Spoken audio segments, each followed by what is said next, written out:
संवादरायणं सूत्रभास्कृतौ वन्दे भगवन्तौ पुनः पुनः ईश्वरो गुरुरात्मेति मूर्तिभेद विभागिने व्योमवद्व्याप्तदेहाय दक्षिणामूर्तये नमः। ओं शान्ति शान्ति शान्ति। वसुदेव सुतं देवं कंसचारूणमर्दनं देवकी परमानन्दं कृष्णं वन्दे जगद्गुरुं। नमस्ते रामचंद्राय माधवाय नमो नमः। गोविंदाय नमस्तुभ्यं। नमस्ते परमात्मने अद्वैत ब्रह्म रूपा ज्ञान गम्याय ते नमः। नमः पूर्णाय रम्याय माधवाय चिदात्मने। ओम श्री परमात्मने नमः। श्रीमद्भगवद गीता। ओम श्री परमात्मने भुवने में बीती तानि जन्मानि तब चार्जुन तान्यं वेद सर्वाणि न त्वं वेद परं तप अजो अपि सन्नो वे आत्मा भूतानामीश्वरोऽपि सन् प्रकृतिं स्वामधिष्ठाय सम्भवात् आत्माया यदा यदा हि धर्मस्य ग्लानिर्भवति भारभ्युत्थानधर्मस्य तदात्मानं सृजामि। परित्राणाय साधूनां विनाशाय च दुष्कृतां धर्म संस्थापनार्थाय संभवामि युगे युगे। जन्म कर्म च मे दिव्यम् एवं यो वेत्ति तत्त्वतः त्यक्ता देहं पुनर्जन्म नैति मामेति सो अर्जुन। बीतराग भया क्रोधा मन में मामुपाश्रिता भयभो ज्ञान तपसा पूता मदभाव मागता ये यथा मां प्रपदन्ते तांस्ते भजाम्यहं मम वर्तान् वर्तन्ते मनुष्याः सर्वसा जैसे। तो तीसरे अध्याय में अर्जुन का प्रश्न है कि कर्म से आप कहते हो ज्ञान श्रेष्ठ है, मुझे घोर कर्म में क्यों लगाते हो? तो अगर व्यक्ति कर्म ना करे तो सृष्टि चक्र रुक जाता है। हर व्यक्ति का एक निर्धारित कर्तव्य कर्म है। ब्रह्मा जी ने कहते हैं प्रजा की सृष्टि करते समय ही उनको सबको कर्तव्य कर्म के साथ कि ये आपके कर्तव्य कर्म है, उसके साथ उन्होंने सृष्टि रचना की। तो उसमें हर किसी का अपना एक कर्तव्य है। अगर इस कर्तव्य अपना पालन नहीं करेंगे तो सृष्टि का चक्र में व्यवधान हो जाता है। अर्जुन ने कह दिया मुझे कर्म में क्यों लगाते, घोर कर्म में। तो घोर कर्म के साथ घोर और लगा दिया। तो युद्ध जैसे कर्म को कहते हैं घोर कर्म। भगवान कहते हैं कि अर्जुन परिस्थिति बस तुझे युद्ध प्राप्त हुआ है, क्षत्रिय होने के नाते तुझे युद्ध करना है, तेरा एक कर्तव्य कर्म है। अपने कर्तव्य कर्म से पीछे कहते हैं ये पाप है, इससे तुझे नरक की प्राप्ति होगी। अर्जुन कहता है युद्ध करने से न पाप होगा, भगवान कहते हैं युद्ध ना करने से पाप मिलेगा, क्योंकि युद्ध तेरा कर्तव्य कर्म है। तो भगवान ने नित्य कर्म करा के अपने नित्य कर्म को हमें करना चाहिए। कर्म ना करने से कर्म करना श्रेष्ठ है। और कर्म कैसे करना चाहिए? यज्ञ की भावना से। यज्ञ है जो दूसरों के हित के लिए, दूसरों के सुख के लिए जो हम कर्म करते हैं, निष्काम भाव से, अपनी कोई कामना नहीं होती, अपना कोई स्वार्थ नहीं होता, उस कर्म कर्तव्य कर्म को यज्ञ कहा है। गीता में कर्तव्य कर्म को यज्ञ कहा है। अब अर्जुन का प्रश्न था तो भगवान उसको दूसरा उदाहरण दे रहे हैं कि कर्तव्य पालन करने से परमात्मा की प्राप्ति हो जाती है। अगर यज्ञ की भांति उस कर्तव्य कर्म को किया जाए, निष्काम भाव से कर्म करने से हमको परमात्मा की प्राप्ति हो जाती है। तो 14वें 15वें श्लोक में भगवान ने सृष्टि का जो चक्र है, जिससे सृष्टि यथावत चलती रहती है, जो भगवान की बनी हुई सृष्टि है, उसका उदाहरण दे रहे हैं कि सृष्टि चक्र बनाए रखने के लिए हर व्यक्ति की रिस्पॉन्सिबिलिटी है। जैसे कार के अंदर या एक भी पुर्जा ठीक से काम ना करे तो कार चलने में व्यवधान आ जाता है। तो ऐसी सृष्टि में अगर एक व्यक्ति भी अपने कर्तव्य का पालन नहीं करता तो सृष्टि चलती तो दिखाई पड़ती है, लेकिन सृष्टि में व्यवधान आ जाता है। जैसे आजकल के समय में सबके अंदर स्वार्थ है, कामनाएं हैं, लोभ है, तो सब व्यक्ति अपने स्वार्थ की सिद्धि के लिए कर्म कर रहे हैं। तो उससे प्रकृति में इम्बैलेंस आ गया। समय पे वर्षा नहीं होती, मौसम कभी गर्म ठंडा, मतलब जब गर्म नहीं होना चाहिए तो ठंडा हो जाएगा, नवंबर में ठंड पड़ जाएगी, जब बारिश की जरूरत तो बारिश नहीं होगी, जब होगी अतिवृष्टि होगी, अनावृष्टि होगी। तो ये प्रकृति में इम्बैलेंसेस क्यों आए? कि जब हमने अपने सृष्टि चक्र में व्यवधान डाल दिया, केवल अपने स्वार्थ की सिद्धि के लिए, अपनी कामनाओं की पूर्ति के लिए, दूसरों को हित करने के लिए, दूसरों को दुख पहुंचाने के लिए जो हम कर्म करने के पीछे हम उद्देश्य हमारा भाव होता है, उससे सृष्टि चक्र में व्यवधान होता है। अपना तो यही है कि मनुष्य, ये हमारा आगे का भविष्य है जो हम खराब कर रहे हैं, और वर्तमान में ये है कि हम सृष्टि चक्र में व्यवधान डालने से पूरी प्रकृति को नुकसान पहुंचा रहे हैं। तो भगवान 14वें 15वें श्लोक में सृष्टि चक्र की बात कहते हैं, और आगे कहेंगे जो सृष्टि चक्र के अनुसार नहीं चलता उसका जीना व्यर्थ है। जीना व्यर्थ है मतलब उसका मनुष्य जन्म व्यर्थ है। तो यहाँ भगवान कहते हैं, देखो कितना बढ़िया श्लोक है 14वां 15वां, और अंतिम लाइन में बिल्कुल ये भगवान ने इसकी पराकाष्ठा कह दी। जो लोग कर्तव्य कर्म के बारे में कहते हैं, तो भगवान कहते हैं अन्नात् भवन्ति भूतानि, संपूर्ण प्राणी अन्नात्, अन्न से ही उत्पन्न होते हैं। तो ये सबका अन्न में स्थित रहते हैं और अन्न में मिल जाते हैं। मतलब स्वस्थ जो स्थूल शरीर है अन्न से उत्पन्न हुआ, अन्न में स्थित है, अन्न में सब कुछ आ जाता, फल फूल जो भी हम खाते पीते हैं इस शरीर को बनाए रखने के लिए उसको अन्न कहा। और जो जिसके शरीर को बनाए रखने के लिए पशु पक्षी घास खाते हैं, या मतलब जानवर घास खाते हैं, वो बीज खाता, जो भी खाता है वो उसके लिए अन्न है। जो भी हम खाना पीना लेते हैं उस सबको अन्न की कैटेगरी में है। अन्न का मतलब खाली अन्न नहीं है, फल फूल जो भी कुछ खाते हैं वो सब अन्न है। तो अन्न में स्थिति है, अन्न से उत्पत्ति है, अन्न में बाद में शरीर जो है राख बनने के बाद उस मिट्टी में मिलके और फिर उससे अन्न उत्पन्न हो जाता है। तो अन्नाद भवन्ति भूतानि, सारे जो प्राणी हैं वो अन्न से उत्पन्न होते हैं। और भगवान कहते हैं पर्जन्यात अन्न संभव। और जो अन्न की उत्पत्ति है, पर्जनात मतलब वृष्टि से, बारिश से होती है। तो अन्न की उत्पत्ति बारिश से होती है, वर्षा से होती है। और यज्ञात भक्ति पर्जन्य, और कहते हैं जो वर्षा है वो यज्ञ से होती है, जो वर्षा है वो यज्ञ से होती है। और यज्ञ भगवान यज्ञ कर्म समुद्भव, ये कहा भगवान ने जो यज्ञ है वो कर्मों से संपन्न होता है। देखो कर्मों से जो हम संपन्न होता है उसको भगवान कहते हैं यज्ञ।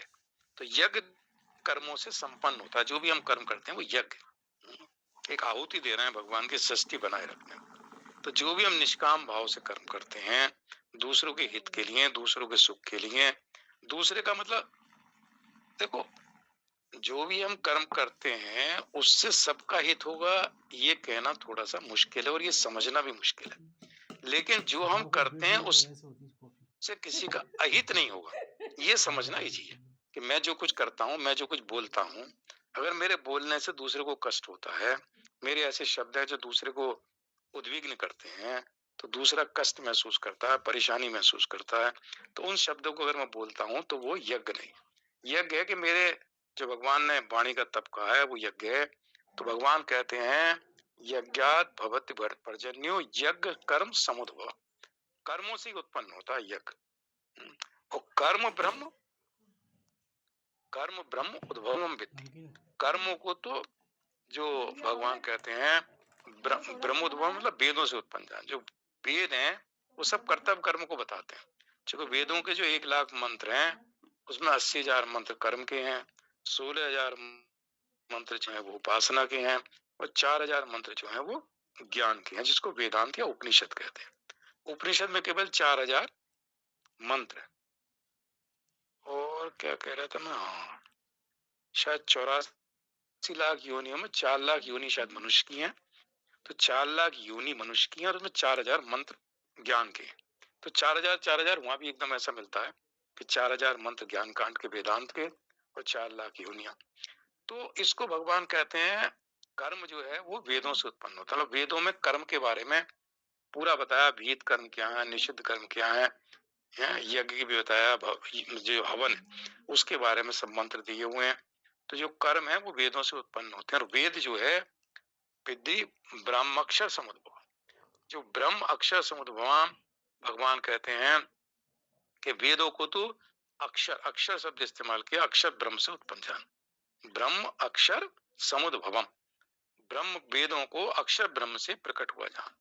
अब देखो जो अंतिम लाइन है बहुत महत्वपूर्ण है, तस्मात् सर्वगतम ब्रह्म, सर्वगतम ब्रह्म कहते हैं जो सर्वव्यापी ब्रह्म है। तो तस्मात् सर्वगतम ब्रह्म, जो सर्वव्यापी ब्रह्म है, नित्यम यज्ञे प्रतिष्ठितम। तो ये कहते हैं तस्मात् सर्वगतम ब्रह्म, जो सर्वव्यापी ब्रह्म है, जिसको हम कहते हैं ब्रह्म तो सर्वव्यापक है, कण कण में है, हर जगह ब्रह्म है, हर लोक, हर कोई ऐसी जगह नहीं है जहां ब्रह्म ना हो। तो तस्मात् सर्वगतम ब्रह्म, वो जो सर्वव्यापी ब्रह्म है, यज्ञ नित्यम प्रतिष्ठितम, वो यज्ञ में नित्य प्रतिष्ठित है, वो यज्ञ में नित्य स्थित है।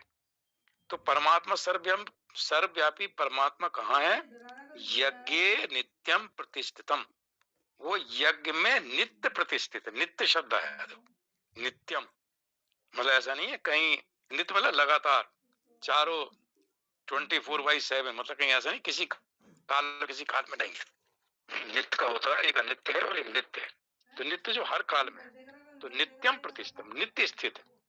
तो जो अब ये जो अर्जुन की जो समस्या थी कि मैं युद्ध नहीं करूंगा, पाप लगेगा, नरक में जाऊंगा, और दूसरा अध्याय सुनने के बाद तीसरे अध्याय में कह दी क्या मुझे घोर कर्म में क्यों लगाते हो, तो भगवान क्या कर रहे हैं, वो जो सर्वव्यापी ब्रह्म है वो यज्ञ में नित्य प्रतिष्ठित है। और यज्ञ क्या है, कर्तव्य कर्म का निष्काम भाव से पालन करना, वो यज्ञ। तो अगर हम कर्तव्य कर्म का निष्काम भाव से, दूसरों के हित की भावना से, दूसरों को सुख पहुंचाने की भावना से अगर हम कर्म करते हैं, तो भगवान कहते हैं वो यज्ञ है। और उस यज्ञ में सर्वव्यापी स्थित है, मतलब सर्वव्यापी परमात्मा को ढूंढने के लिए। कहीं पहाड़ पे नहीं जाना, उस सर्वव्यापी परमात्मा उस यज्ञ में नित्य स्थित है। मतलब उस कर्तव्य पालन के द्वारा उस सर्वव्यापी परमात्मा में हमारी स्थिति हो जाएगी। तो इससे अर्जुन को ये, अर्जुन के माध्यम से सारे जीवों को उपदेश दे रहा है, मनुष्य समुदाय को दे रहा है। क्योंकि मनुष्य ऐसा है जो दूसरों के हित की भावना से, मतलब बुद्धि पूर्व, बुद्धि के साथ कर्म कर सकता है। बुद्धि और विवेक मनुष्य के पास है। बाकी वृक्ष हैं, नदियां हैं, सूर्य है, चंद्रमा है, ये सब परोपकार, दूसरों के उपकार के लिए कर्म कर रहा है। वृक्ष फल देता है, दूसरों के लिए देता है, छाया देता है, दूसरों के लिए देता है, नदी अपना जल देती है, दूसरों को देती है, ये सब दूसरों के लिए दे रहा है। लेकिन अब बुद्धि विवेक नहीं है, बुद्धि पूर्वक नहीं है, बस उन्होंने अपना जो कर्तव्य है वो अपना पालन कर रहे हैं। किसी जन्म में उन्होंने दूसरों को कुछ नहीं दिया, तो वृक्ष फलदार वृक्ष बना दिया भगवान ने एक जन्म में। कब तू दूसरों को देता रहे, अपना फल अपने आप नहीं खाएगा, क्योंकि अब तक जो तूने कमाया था वो खुद ही खाया है। अब तो अगली योनि में फलदार वृक्ष बन जाएगा, वो तेरे फलों से तेरी छाया को दूसरों को लाभ मिलेगा। तो तूने इस बार नहीं दिया, तो अगली बार फल के रूप में, छाया के रूप में, लकड़ी के रूप में, फूलों के रूप में तू केवल दूसरों को दे। इसलिए भगवान ये कहते हैं कि बुद्धि के साथ, बुद्धि पूर्वक जो विचार करके दूसरों के हित की भावना से, स्वार्थ भी कर सकता, निस्वार्थ भी कर सकता, तो ऐसी बुद्धि केवल मनुष्य के पास है। तो यहाँ भगवान ने उसको समझाया है, अर्जुन को समझा रहे हैं कि तू कर्तव्य पालन कर। तस्मात् सर्वगतम ब्रह्म, सर्वव्यापी ब्रह्म जो है यज्ञ में नित्य स्थित है। ये बहुत बढ़िया वक्तव्य है भगवान का। तो दूसरे सृष्टि चक्र में कैसे उल्टे चले, अगर कैसे लगेगा कि परमात्मा से वेद उत्पन्न हुए, मतलब बजाय इधर से अन्न से, सब प्राणियों की उत्पत्ति अन्न से होती है, नीचे से चलो तो परमात्मा से सबसे पहले वेद उत्पन्न हुए। ब्रह्मा जी के चतुर्मुख मुख से चारों वेद प्रकट हुए सृष्टि के आदि में। तो परमात्मा से वेद उत्पन्न हुए, और वेदों से कर्तव्य कर्म किस तरह से करना चाहिए ये उससे उत्पन्न हुआ। तो कर्तव्य कर्म उत्पन्न हो गया। कर्तव्य विधि क्या है, किस तरह से कर्तव्य का पालन किया जाए, तो कर्तव्य पालन करने की विधि बताई। वो कहाँ से बताई, वेदों से। और कर्तव्य कर्मों के पालन से यज्ञ होता है। तो जब हम अपना कर्तव्य पालन विधि पूर्वक करते हैं, दूसरों के हित की भावना से करते हैं, वो यज्ञ है। तो परमात्मा से वेदों की उत्पत्ति हुई, वेदों से कर्तव्य कर्म करने का विधि पता चली, और कर्तव्य कर्म पालन को यज्ञ कहा। और यज्ञ से वर्षा होती है, वर्षा से अन्न होता है, अन्न से प्राणियों की उत्पत्ति होती है, और प्राणियों में मनुष्य समुदाय ही ऐसा है जो कर्तव्य कर्मों के पालन से यज्ञ करते हैं। तो अब मनुष्य से मनुष्य उत्पन्न हो गया, तो सब प्राणियों की उत्पत्ति हो गई। अब ये जो प्राणियों में मनुष्य है, स्थावर जंगम जो वृक्ष है, वो तो कर ही रहे हैं परोपकार, क्योंकि बुद्धि नहीं है। लेकिन विवेक पूर्वक, बुद्धि पूर्वक जो मनुष्य है, ये अपने कर्तव्य पालन से फिर यज्ञ करता है, और फिर यज्ञ से वर्षा होती है, वर्षा से अन्न होता है, अन्न से प्राणी उत्पन्न होते हैं, फिर प्राणी अपने कर्तव्य कर्म करने से यज्ञ करते हैं, यज्ञ से ये सृष्टि चक्र है। ये चक्र लगातार चलता रहता है। व्यवधान का होता है कि प्राणियों की जब उत्पत्ति हुई तो उन्होंने कर्तव्य कर्म का पालन किया, उस यज्ञ हुआ, उसका नाम है यज्ञ। यज्ञ से वर्षा हुई, वर्षा से अन्न हुआ, अन्न से प्राणी बने, और फिर प्राणी ने कर्तव्य कर्म करा। अब एक कलयुग में आके मान लो 20 साल पहले ये सिचुएशन नहीं थी, अब मान लो ये सिचुएशन आ गई कि सब लोग स्वार्थी हो गए, सबके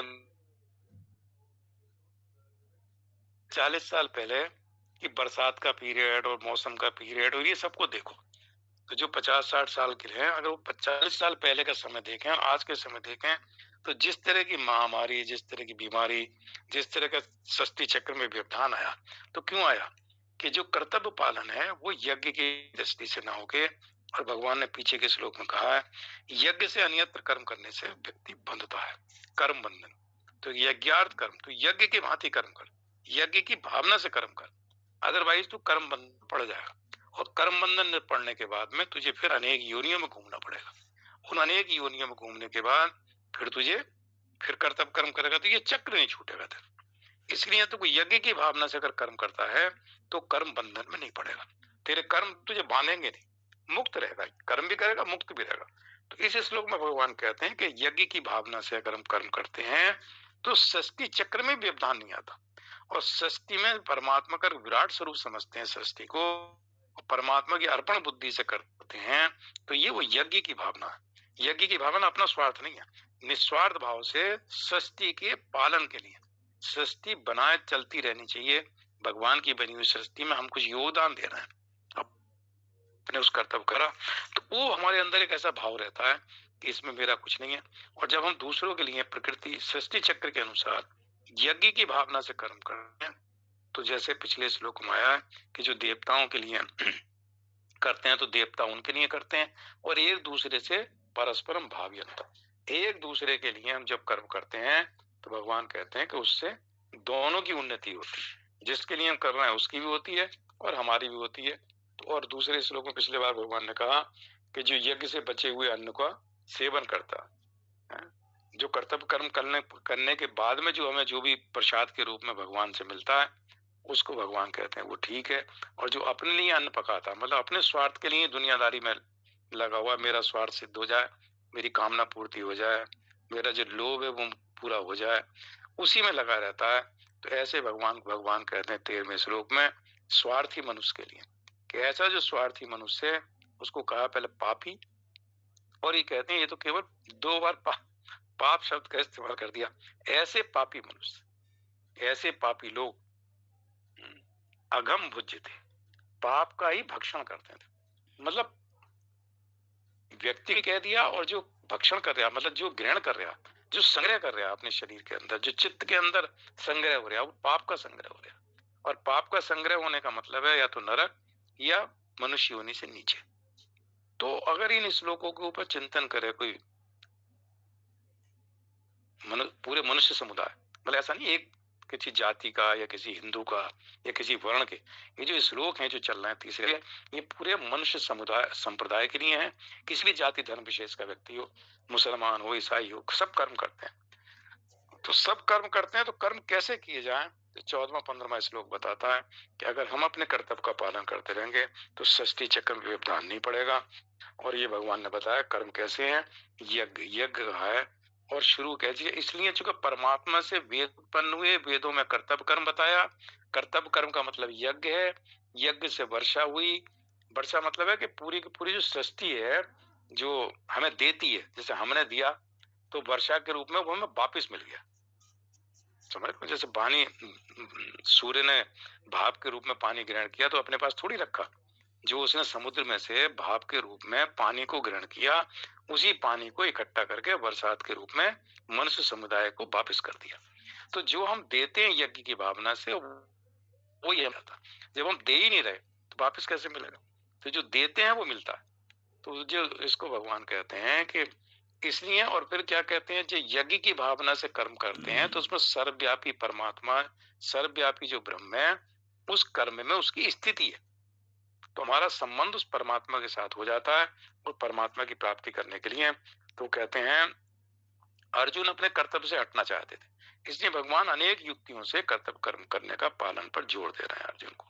तो ये भगवान की वो है कि किस तरह से हम जो है अपने कर्तव्य कर्म का पालन करते हुए, और मेरा मतलब देखो भगवान कह रहे हैं कोई भी व्यक्ति किसी अवस्था में, पिछला भी श्लोक आया था, और किसी भी क्षण बिना कर्म के नहीं रहता, क्योंकि हम भी सब, जब भगवान कहते हैं किसी भी अवस्था में, जागृत स्वप्न सुषुप्ति, तो प्रकृति में शरीर में तो क्रिया चलती रहती है, उस शरीर की क्रिया, क्योंकि शरीर, मैं शरीर हूँ ये भाव तो नहीं होता हमारे अंदर, मतलब साधक के अंदर मैं शरीर हूँ ये भाव नहीं होता, या मेरा शरीर, तो कहता शरीर तो छूट जाएगा, और मैं शरीर नहीं हूँ, शरीर से अलग आत्मा हूँ, तो शरीर भी मुझसे भिन्न है। भगवान कहते इदम शरीरम कौन थे क्षेत्र विधि विधि, ये क्षेत्र का इदम मतलब ये शरीर जो है, ये कहते हैं दूसरा जो हमसे भिन्न है, ये पेन है, ये मकान है, तो ये शरीर है, ये शरीर हमसे भिन्न है, तो मैं और शरीर दो अलग। तो शरीर में भी हम ये देखते हैं कि यज्ञ की मतलब अपना शरीर का जो पालन करते हैं, शरीर का पोषण करते हैं, उसमें भी स्वार्थ न रहे कि मैं पोषण करता हूं, मतलब मैं भोग भोग रहा हूं, तो शरीर की निर्वाह के लिए जो आवश्यकताएं हैं शरीर की, वो हम उसकी पूर्ति करते हैं। तो आवश्यकता की पूर्ति मतलब शरीर की निर्वाह की पूर्ति। तो निर्वाह और भोग में फर्क है कि हम शरीर का भोग की जगह निर्वाह शब्द आया। ये भगवान ने यह समझाया है कि किस तरह से सृष्टि चक्र में व्यवधान जो अब कलयुग में आ रहा है, वो क्यों आ रहा है कि सब लोग अपने स्वार्थ, अपनी कामनाएं, अपने लोभ के लिए काम कर रहे हैं। निस्वार्थ भाव, निष्काम भाव और दूसरे का हित।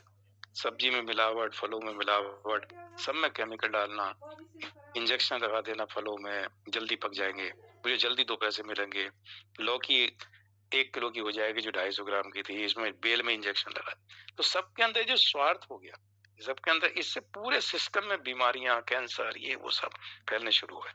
तो भगवान कहते हैं ये सृष्टि चक्र में व्यवधान डालता, और फिर आगे जाकर उसको समझाएंगे कि ऐसे मनुष्य को उसका जीवन जो है वो जीना, मनुष्य जीवन व्यर्थ हो जाता है।